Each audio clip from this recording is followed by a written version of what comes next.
Salam damai sejahtera di dalam Tuhan kita Yesus Kristus. Shalom, selamat pagi dan semangat pagi. Jumpa lagi dalam renungan pagi kita untuk hari ini 10 Januari 2022. Dan renungan kita di hari ini dengan judul Elia menemukan Allah dalam suara lembut. Elia menemukan Allah dalam suara lembut. Sebelum kita lanjutkan, mari kita berdoa. Bapa di surga, terima kasih untuk hari yang baru. Terima kasih untuk berkat-Mu yang indah, ajaib dalam kehidupan kami. Kami bersyukur Tuhan untuk kesempatan setiap hari mendahului semua aktivitas dapat mempelajari akan firman-Mu, mendengar suara Tuhan. Begitu pula di pagi hari ini. Suatu hal yang indah yang kami rasakan kemarin dan hari-hari sebelumnya adalah duduk di bawah kaki salib-Mu dan mendengarkan firman-Mu. Biarlah pekabaran firman Tuhan untuk hari ini boleh menjadi berkat bagi kami hari ini, tetapi juga berkat untuk seterusnya dalam kehidupan kami setiap hari. Kami sudah berdoa dalam nama Yesus Tuhan dan Juru Selamat kami. Amin. Sekali lagi renungan pagi kita hari ini 10 Januari 2022 dengan judul Elia menemukan Allah dalam suara lembut. 1 Raja-Raja 19 ayat 12. Dan sesudah gempa itu datanglah api, tetapi tidak ada Tuhan dalam api itu. Dan sesudah api itu datanglah bunyi angin sepoi-sepoi basah. Sekali lagi 1 Raja-Raja 19 ayat 12. Dan sesudah gempa itu datanglah api, tetapi tidak ada Tuhan dalam api itu. Dan sesudah api itu datanglah bunyi angin sepoi-sepoi basah. Bukan dengan kebesaran kuasa ilahi, tetapi melalui angin sepoi-sepoi basah, cara yang dipilih Allah untuk menyatakan dirinya sendiri kepada hambanya. Ia ingin mengajar Elia bahwa bukan pekerjaan yang selalu diadakan dengan besar-besaran itulah yang paling berhasil dalam menyelesaikan rencananya. Sementara Elia menunggu akan wujudnya Tuhan, angin puyuh bertiup, kilat sambung menyambung, dan api yang menyala-nyala melintas. Tetapi Tuhan tidak ada di dalam perkara-perkara ini. Kemudian tibalah angin sepoi-sepoi basah, dan nabi itu menyelubungi kepalanya di hadapan Tuhan. Sifat pemarahnya dipadamkan, rohnya dilembutkan dan dilunakkan. Kini ia mengetahui bahwa tetap berharap, bergantung teguh atas Allah, akan senantiasa mendatangkan pertolongan baginya pada saat dibutuhkan. Sekali lagi, bergantung teguh atas Allah akan senantiasa mendatangkan pertolongan baginya pada saat dibutuhkan. Allah berbicara kepada kita melalui perbuatan takdirnya dan melalui pengaruh Roh Kudusnya atas hati. Di dalam segala keadaan sekitar kita, kita dapat memperoleh pelajaran-pelajaran yang amat berharga jika hati kita terbuka memperhatikannya. Allah berbicara kepada kita di dalam firman-Nya. Di dalam firman-Nya dapat kita lihat dengan terang kenyataan tabiatnya, dari hal tindakannya terhadap manusia dan pekerjaan besar mengenai penebusan. Dengan inilah di hadapan kita dibentangkan sejarah para bapa-bapa dan nabi-nabi, orang-orang saleh zaman dulu kala.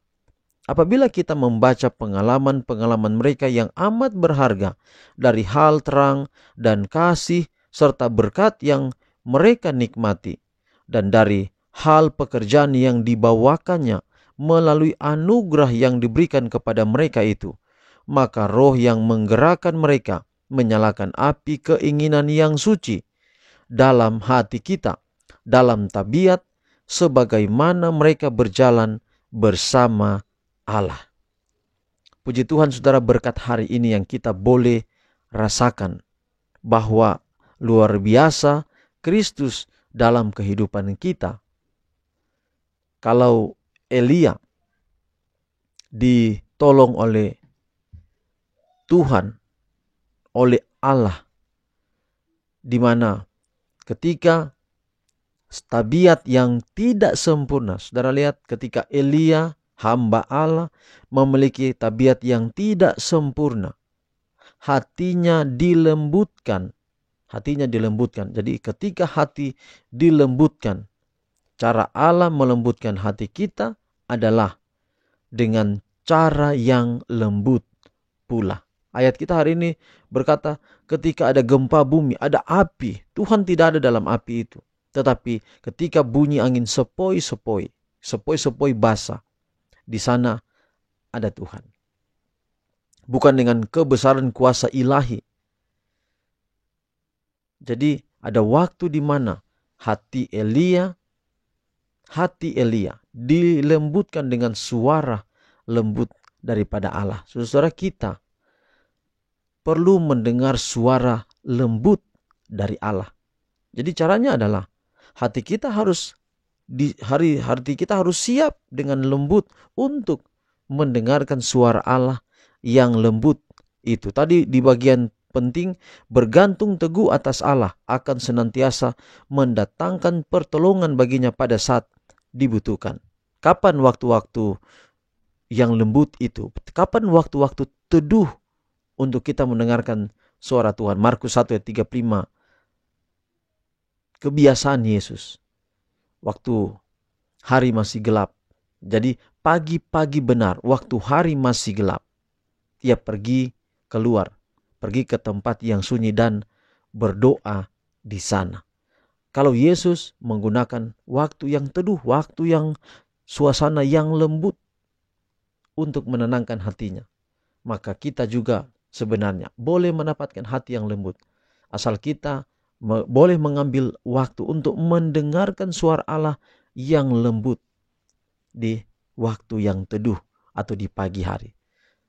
Kalau kita mendengar suara seseorang ketika suasana telah ribut, kita akan sulit untuk mendengarkan. Kalau suara Allah itu lembut, maka kita perlu memiliki waktu yang teduh untuk mendengarkan suara Allah itu. Dengan mendengarkan suara Allah, kita dimampukan untuk selalu menang di dalam tantangan yang begitu besar yang kita hadapi setiap waktu. Hari ini pertanyaan saya kepada saudara, maukah saudara memiliki waktu yang teduh, waktu yang indah untuk mendengarkan suara Allah yang lembut itu? Pilihan ada pada saudara-saudara. Tetapi saya mengajak, mari kita ambil waktu di pagi hari untuk mendengarkan suara lembut Allah yang boleh melembutkan hati kita. Dan kita siap menjadi umat Tuhan yang setia, yang memiliki tabiat serupa dengan tabiat Kristus. Tuhan berkati pekabaran hari ini untuk kita sekalian. Mari kita akhiri pekabaran hari ini dalam doa. Kita berdoa. Bapa di sorga, terima kasih Tuhan untuk semua kebaikan-Mu dalam hidup kami. Terima kasih untuk firman-Mu, terlebih khusus firman-Mu yang kami baca, yang kami dengarkan, yang kami lihat di pagi hari ini. Biar dapat menjadi berkat dalam kehidupan kami.